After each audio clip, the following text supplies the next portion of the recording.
Hello everyone, welcome back to our channel. ఇవాల్టి traditional అమ్మ recipe బెల్లంతో చేసినటువంటి కొబ్బరి బూరెలు. మరెందుకు ఆలస్యం, వెంటనే వీడియోలోకి వెళ్ళిపోదాం. అంతకంటే ముందు మీరు మన ఛానల్ని సబ్స్క్రైబ్ చేయండి. వెల్కమ్ టు అమ్మ రెసిపీస్. ముందుగా 1/2 కిలో బెల్లం, 1/2 కిలో పంచదార వేసుకొని 1 గ్లాస్ నీళ్లు పోసి పొయ్యి మీద పెట్టుకోవాలి. పాకం వచ్చేంత వరకు ఈ విధంగా కలుపుతూ ఉండాలి. ప్లేట్లో కొద్దిగా నీళ్ళు పోసి అందులో పాకం వేసి చూస్తే ఈ విధంగా మనకి ముద్దలా అవ్వాలి. చూసారు కదా, పాకం వచ్చేసిందండి. ఇప్పుడు ఇందులో కొద్దిగా యాలకుల పొడిని వేసుకుందాం. అలాగే పచ్చి కొబ్బరి తురుము కూడా వేసుకుందాం. 1 కొబ్బరికాయ సరిపోతుంది. ఈ విధంగా కలిపి ఇప్పుడు దింపేసుకోవాలి.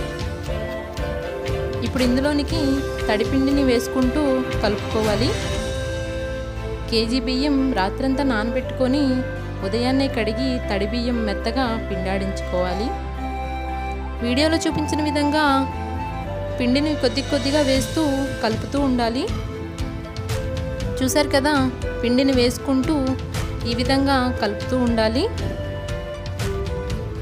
పిండి గట్టిపడిపోయిందండి. ఇప్పుడు ఇందులోకి 2 టేబుల్ స్పూన్ల నెయ్యిని యాడ్ చేసుకొని మనకి వీడియోలో చూపించిన విధంగా పిండి కన్సిస్టెన్సీ రావాలండి. ఇప్పుడు పొయ్యి మీద కడాయి పెట్టుకొని డీప్ ఫ్రైకి సరిపడా ఆయిల్ని వేసుకోవాలి. చేతికి కొద్దిగా నూనె అద్దుకుంటూ పిండి ముద్దని రౌండ్గా చేసుకోవాలి. ఈ పిండి ముద్దని ఒక కవర్ మీద పెట్టుకొని మెల్లిగా వేళ్లతో వత్తాలి. ఆయిల్ వేడెక్కింది. తర్వాత దీన్ని కవర్ పైనుంచి తీసి మెల్లగా నూనెలో వదలాలి. ఈ విధంగానే మనం అన్ని బూరెల్ని ప్రిపేర్ చేసుకోవాలి. ఈ విధంగా 2 పక్కలకి తిప్పుతూ వేగనివ్వాలి. నూనె వేడెక్కితే సరిపోతుందండి. మనకి ఇవి కాలడానికి ఎక్కువ టైం పట్టదు, త్వరగానే కాలిపోతాయి. కాబట్టి మనం వెంటనే తిప్పుకుంటూ కాలనివ్వాలి. ఇలా గోల్డెన్ బ్రౌన్ కలర్ వచ్చిన తర్వాత వాటిని తీసేసి ఒక ప్లేట్లోకి పెట్టుకోవాలి.